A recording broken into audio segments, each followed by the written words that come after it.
байна уу? За өнөөдөр социологийн онол захин хичээл 2-ын үндсэн сэдэв бол нийгмийн баримтсалтын парадигм түүний тулгуур онолуудын талаар товч ярихаар бэлтлээ.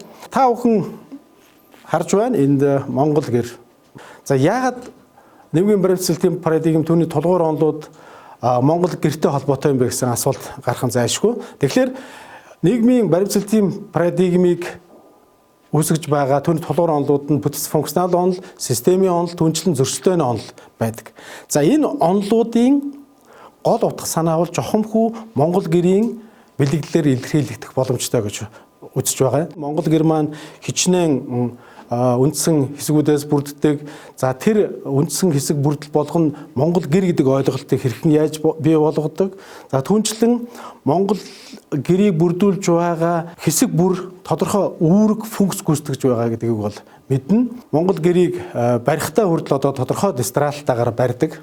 Ханаа дугуйлаад, баган тоноо босгоод, унаа өлгөөд эхэлдэг. Энэ схемийн үүдэн дээр бид нар бүтц функционал онол, системийн онолын утга санааг бол тайлбарлаж хэлэх боломжтой болж байгаа. Монгол гэрийг бүрдүүлж байгаа тоон, хан, уйн, баган, шал, бүрээс, цав гэх мэт энэ олон зүйл маань бол одоо Монгол гэр гэсэн ойлголтыг үүсгэж бий болгож байгаа зүйл байгаа. Тухайлбал одоо хаалга хүн орох. Тэгээ хан бол одоо гэрийг хэлбэржүүлэн өн өлгөх, тоон бол одоо гэрэл орох боломжийг олгож байдаг ч гэдэг юм уу. Дотоод зохион байгуулалтыг харсан ч гэсэн энэ бол маш нарийн зохион байгуулалтай байдаг, тийм ээ. Гэрийн эзний суудал, хамгийн хүндтэй суудал нь хомроо орших ч гэдэг юм уу. Хамгийн хүндтэй хомор хэсэгтээ бурхнаа залах, мөн одоо өөрийнхөө ах トゥ хамаатан садан хайртай тутан хүмүүсийн зургийг өгөх ч гэдэг юм уу. За гэрийн баруун талаар эрчүүл голдож суудаг бол гэрийн зүүн талаар эмгтээчүүл голдож суудаг. За бид нар бол гал голомтой гэрийнхэн одоо голд залдаг. Гэх мэтийн ийм бүтцийн хувьд бол маш нарийн бүт зохион байгуулалттай байдаг. Хэрвээ одоо нар тоон голлох юм бол бид бүхэн өд дунд боллоо гэдэг ч юм уу ингээд гэртээ сууж байгаа цагаа тодорхойлж чаддаг ард түмэн. За нийгмийн баримтсалтын парадигмын сонгогдох төлөөлөгчдийн тоонд бол бид нэр позитивист болон органицист чиглэлийн социологийн онол төлөөлөгчтэйгээ хамар олон үздэг. Энэ жишээлбэл Огюст Конт, Гербер, Спенсер, Дюркхейм нарыг бол дурдж болно. За орчин үеийн төлөөлөгчдийн тоонд бол бид нар функционал системийн онол болон шинэ функционал онолын төлөөлөгчд болох Талкт Парсонс, Роберт Мерт нарыг бол хамар олон үздэг. Нөгөө талаас нийгмийн баримтсалтын бас нэгэн одоо бие даасан их чухал тулгуур онол бол бүтцийн онолууд болдог. За энэний гол төлөөлөгчдийн тоонд бол бид нэр Фердинанд Соссеро, түнчлэн Леви Стросс нарыг бол оруулан хэлж болно. Дараагийн тулгуур онол бол зөрчилдөөний онол байна. За энэ зөрчилдөөний онолын гол төлөөлөгчдийн тоонд бол Карл Маркс, Койзер, Ральф Дарендорф гэсэн одоо сонгогдох төлөөлөгчд ордгийг бол та бүхэн санаж байгаа бах. За ингээд Огюст Конт та бүхэн харж байна. Огюст Конт бол нийгмийн статик ба динамик зүй тогтолцоогын хүрээнд энэ бүтц функционал асуудлыг бол тавьсан байдаг. Жишээлбэл нийгмийн үндсэн шинжийг хүн ам газар нутаг боловсронгуй засаглал гэх мэтийн одоо үндсэн зүйлүүдээс бүрднэ гэж үзээд нийгэм бол өөрөө динамик болон статик хэлбэртэйгээр оршин тогтнож байдаг гэдэг. Нийгмийн статик гэдгийнхэн дор бол нийгмийн доктортой байдлыг хэлээд түүнийг хангаж өгж байдаг нийгмийн тодорхой институтууд байдаг буюу гэр бүл, төр засаг, шашин гэсэн энэ нийгмийн томоохон институтууд гэр бүлийн статик байдлыг хангаж өгж байдгаа гэж үзсэн байна. За харин нийгмийн динамик байдлын дор бол нийгмийн өөрчлөлт хөгжлийн асуудлыг авч үзсэн байдаг бөгөөд за энэ өөрчлөлт хөгжлийг явуулж байдаг хүчин зүйлийг бол анхдагч болон хоёр дахь хүчин зүйл гэж авч үзээд анхдагч хүчин зүйлээ бол оюун санааны хүчин зүйл бол анхдагч хүчин зүйл байдаг. За жишээлбэл энэ дээр нөгөө өмнө ярьсан оюун санааны хөгжлийн 3 шатны хуулиа дурдсан байдаг. За мөн хоёр дахь хүчин зүйл нь бол нийгмийн динамик байдлыг хангаж өгж байдаг. Улс төр эдийн засгийн хүчин зүйлсүүд ямаа гэсэн юм санааг бол ярьсан байдаг. За дараагийн төлөөлөгч болох Гербер Спенсер бол өөрөө энэ социологийн судлах зүйлийг буюу нийгмийг органицизм, эволюционизм гэсэн хоёр үндсэн зарчмын үүднээс тайлбарласан байдаг. Нэг талаас организм гэдэг бол нийгэм бол яг хүний бие организмтай, амьд организмтай ижилхэн гэж үзсэн байдаг, тийм үү? Харин энэ амьд организм маань одоо органик бус биетээс хэд хэдэн бүлэг шинжээр ялгаатай байдаг гэдгийг зааж хэлсэн байдаг. За үүгээрээ мөн нийгэм болон байгаль, байгалийн организм, амьд организм нар дэжил төсөөтэй гэж бол хэлсэн байдаг. За харин энэхүү нийгмийн арга зэмийнхаа хөгжлийг бол тайлбарлахдаа Спенсер эволюционизм гэсэн зарчмаар оруулж ирсэн. Энэ түгээмэл ховслын хуулийн хүрээнд нийгэм байгалийн амьдрализм хөгжиж өөрчлөгдөж ирдэг юм а гэсэн санааг бол Спенсер хэлсэн байдаг. Энд бас Герберт Спенсерийн тэгш хэрэгчлөөний тухай хуулийг бол бас нэг хэргийн санаараа энэ хуулийн агуулга бол жохомгүй энэ нийгмийн статик ба динамик хөгжлийн зүй тогтолцоог бол тайлбарлаж өгсөн байдаг. За дараагийн сонгогдох төлөөлөгч болох Эмиль Дюркхейм байна. Нийгэм үндсэн хоёр эв нэгдлээс бүрддэг юм а гэж. Нэгдүгээрт нь механик эв нэгдэл, хоёрдугаарт нь органик эв нэгдэл гэж хэлснийг бол энэ слайдаас та бүхэн харж байна. За механик эв нэгдэл гэдэг бол хүн төрөлхтний ижил төсөөтэй шинжүүдээр буюу жишээлбэл хамтын сэтгэл зүйч гэдэг юм ижил төсөөтэй шинжээр тулгуурлаж гарч ирдэг. Тухайлбал хүн болгон гэмт хэрэг гарахад жигшин зөвүүцдэг. Үүгээрээ бид нар ижилхэн байдаг. За үүгээрээ бол нийгмийн механик эв нэгдлийг бол бүрдүүлж байдаг гэж хэлсэн. Харин нөгөө эв нэгдлийг бол органик эв нэгдэл. За Дюркхейм органик эв нэгдлийн дор бол хүн төрөлхтөн эсрэг тесрэг шинжээрээ буюу өөр ялгаатай шинжээр нэгдэн бий болдог эв нэгдлийг бол тайлбарласан байдаг. За энэ эв нэгдлийн гол хангах хүч нь бол хүн төрөлхтний нийгмийн гишүүдийн хооронд оршин байгаа хөдөлмөрийн хуваар гэж үзсэн байна. Хүмүүс хөдөлмөрийн хуваарийн тусламжтайгаар нэгнээс хамааралтай болдог. Талах тарьдаг хүн гуталчнаас хамааралтай болдог. Гуталчин мал малдаг, арь шир нийлүүлдэг хүнээс хамааралтай болдог. Ингээд энэ бол нийгмийн органик эв нэгдлийг бүрдүүлж яадаг юм гэсэн санааг бол Дюркхейм хэлсэн байгаа. Энэ одоо сонгогдох төлөөлөгчдийн ирсэн гол зүйл маань бол эцсийн дүндээ нөгөө бүтэц функционал системийн онолуудын их сурвалжийг бол ийхүү тайлбарласан байна. За орчин үеийн төлөөлөгчдийн хувьд бол Parsons Merton нарыг бид нар энд ярих ёстой. За энэ хүмүүсийн гол санаа бол тэр нийгмийн бүтэц функционал онолууд, системийн онолуудын талаарх үзэл баримтлал боловсруулснараа нийгмийн баримтсалтын парадигмын гол утга санааг бол илэрхийлж байгаа. Систем гэж ойлголт их чухал байдаг. Тэгэхээр энэ систем гэдэг ойлголт маань бол жохомгүй тэр бүтэц функционал онолын одоо тулгуур ойлголт байдлаар бол болж гарч ирдэг л дээ. Parsons үзэхдээ ер нь социологийн онол арга зүй юуг судлах хэрэгтэй бэ гэж, юун дээр тулгуурлах хэрэгтэй бэ? Аналитик реализм дээр тулгуурлаж үзэх хэрэгтэй. Өөрөөр хэлбэл аналитик реализм гэдэг бол нийгэм гэдэг бол бодитоор оршиж байдаг ийм тогтолцоо. За энэ бол тодорхой хууль объектив хууль зүй тогтолцоололоо хөгжиж байдаг юм байна. За тэгэхээр социологийн гол зорилго бол энэ объектив гадаад ертөнцийн мөн чанарыг логик рационал байдлаар илэрхийлэн тань мэдхэд оршно гэж үзсэн. Энэ бодит байдлыг бол маш асар олон тооны одоо системүүд, дис системүүд, түүнийг бүрдүүлэгч хэсгүүд бол бүрдүүлж байдаг гэж Parsons үзсэн байна. Харин энэ элемент хэсэг бүрэн дис систем болгон бол нийгэм тодорхой функц үүргийг гүйцэтгэж байдаг гэж. Энэ бүхэн бол өөрөө Parsons-ын үзнээр за мөн түнчлэн Merton ч гэсэн энд санал нэг байдаг тийм ээ. Энэ бүхэн бол системийг бүрдүүлж байгаа. Тэгвэл систем гэж юу юм бэ гэдгийг энэ хоёр эрдэмтэн нэгдүгээрт нь систем гэдэг бол хэсгүүдийн харилцан хамаарал буюу харилцан жоромлогдсон байдал гэж ойлгож байна. За систем бол хязаа ямагт тэнцвэрээ хадгалахыг эргэмжиж байдаг. Өөрийгөө хадгалахыг, өөрийгөө нөхцөл байдлаар асан зохицуулах, өөрийгөө хөгжүүлэх, боловсронгуй болгох, мөн гадны одоо халдлагаас өөрийгөө хамгаалах чиглэсэн ийм шинжийг агуулж байдаг. Хоёрдугаарт нь систем бол аливаа уртсан прогнозчлох боломжийг бол олгож байдаг. Энэ өнөөдөр ийм байна, маргааш ингэж хөгжинэ, энэ хоорондын харилцаа бол ингэж явж байна гэдгийг бол урдчилан хийх судлах боломжийг бидэрт олгож байдаг.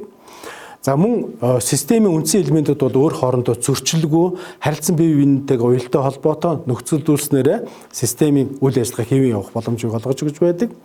За түүнчлэн системийн үндсэн хэсгүүд бол өөр хоорондоо зөвшөлдсөн байдаг. Өөрөөр хэлбэл нөгөө бас л зөрчилгүй байхыг хэлдэг. Энэ бол системийн үндсэн чанарууд гэж энэ эрдэмтэд бол үздэг. Энэ бол мөн одоо нөгөө системийн онол, бүтэц функционал онолын үндсэн агуулгыг бол энд ингэж илэрхийлж хэлж болно.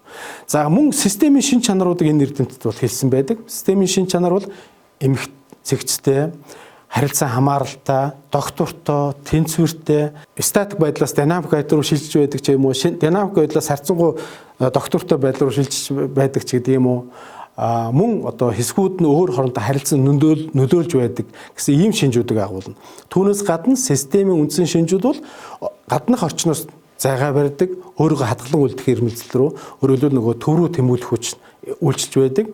Тодорхой хэмжээгээр хуваарлт буюу функционал ялгаа руу тэмүүлж байдаг. Энэ маань төвөөс зайлах хүчний хуулиар тайлбарлагдж байдаг ч гэдэг юм уу. За ингээд системийн гол санаа энэ бүх зүйл бол үндсэн шинжүүд нь нөгөө системийн интеграцлыг буюу нэгдмэл байдлыг бий болгож өгж байдаг юм а гэсэн санааг бол энэ бүтц функционал системийн онолын төлөөлөгчд бол авч үзсэн байна. За Parsons-ын одоо үзэл баримтлаг энэ схемээр товчхон харъя л да. Энд бол одоо нэгдүгээрт нь системийн зарим ойлголтыг тайлбарласан байна.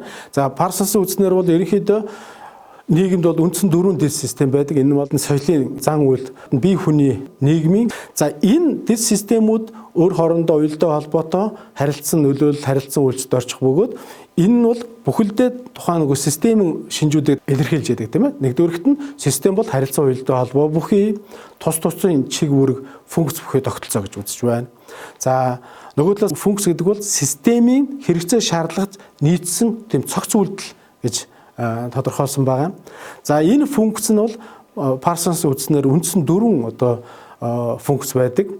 AGIL функцийн шинжилгээ байна. Энэ бол нийгмийн системийн дасан зохицох нөхцөлийг хангаж өгч гадаад орчноос өөрийгөө хамгаалах мөн гадаад орчны хэрэгцээ шаардлагад нийцүүлэн өөрийгөө өөрчлөх чадварыг бол хэлж яадаг. За хоёр дахь бүлэг функц бол зорилгодоо хүрэх. За энэ функц бол нийгмийн системийг бүрдүүлж байгаа бүх элемент хэсэг болгон нийгмийн өмнө тавигдсан зорилгод хүрэх үйл ажиллагааг нөхцөлийг хангаж өгч байдаг. Тэрлүү тухайн нийгмийн үйдэлд байгаа хязгаарлагдмал нөөц боломж тийм ээ, цаг хугацаа, хөрөнгө мөнгө, хүний нөөц зэрэг одоо ийм хязгаарлагдмал нөөц боломжийг энэ зорилгодоо хүрэх үйл ажиллагаар дайчилж өгөх тус болж байдаг ийм функц байна.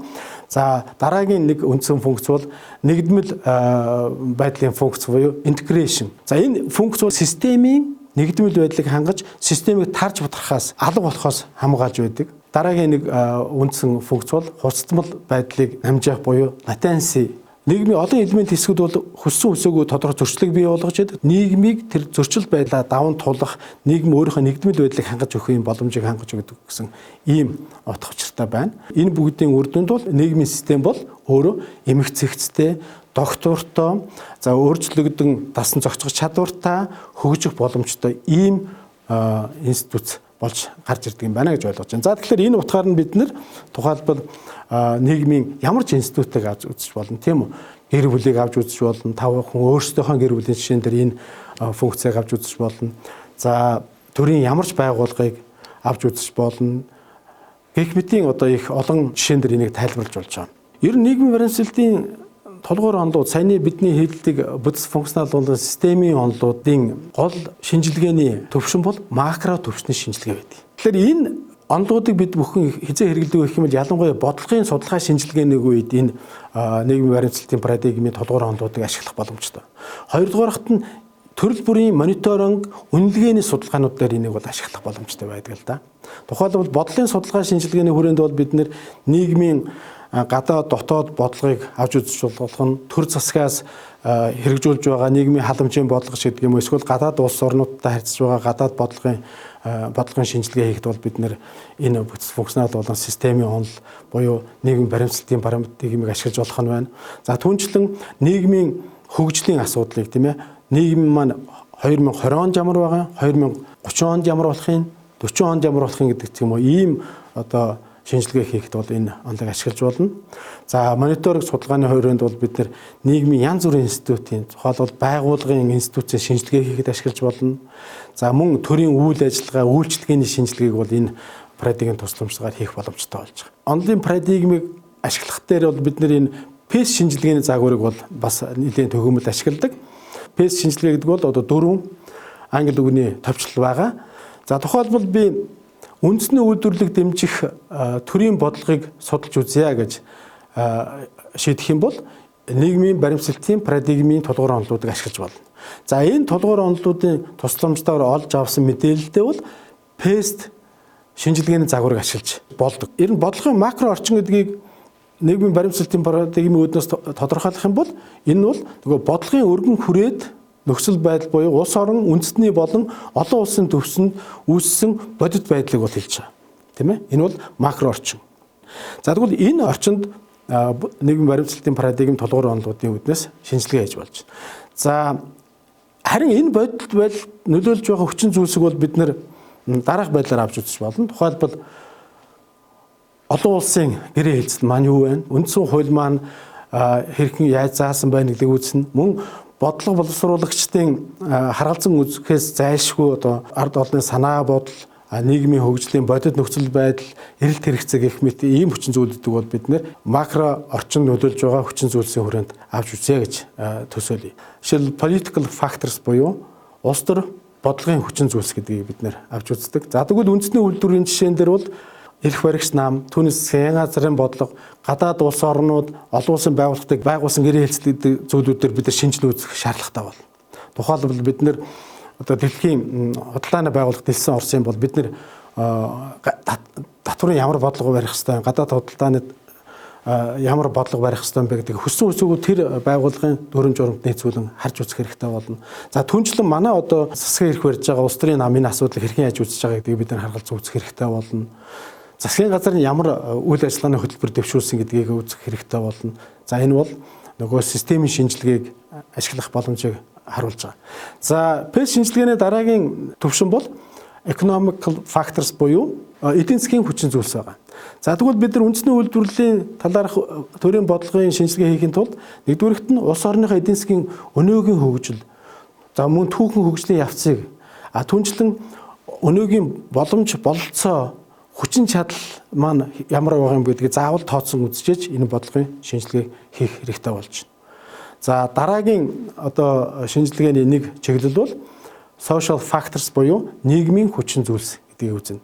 За тэгэхээр үндэсний үйлдвэрлэлийг дэмжих гэсэн бодлогыг шинжилэхийн тулд ард олонны санаа бодол, за нэг улс төрийн сөрөг хүчин энэ асуудлыг хэрхэн яаж хүлээж авах юм, яаж тайлбарлах юм. За бусад одоо олон оролцогч талууд энэ асуудлыг яаж авч үзэж байгаа юм бэ гэдгийг бол тооцсон үзэхээс аргагүй болж байна.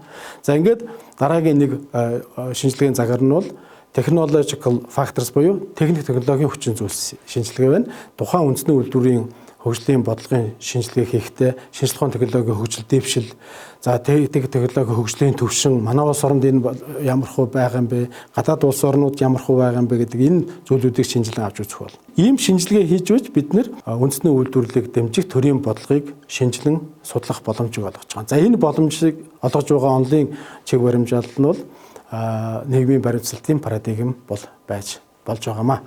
Бид бүхэн нийгмийн баримтсалтын парадигмын талаар зарим нэгэн тулгуур онолуудын асуудлыг бол авч үзлээ. За энд бол би гол анхаарлаа бүтэц функционал системийн онолууд дээр бол хандуулсан байгаа. За зөрчилдөөний онол болон бүтцийн бусад одоо онолын шинэ функционал онолуудын асуудлыг бол бид нар бас бие даан судлах шаардлагатай байгаа. Та бүхэнд бол би дараах даалгаврыг бол өгж байна.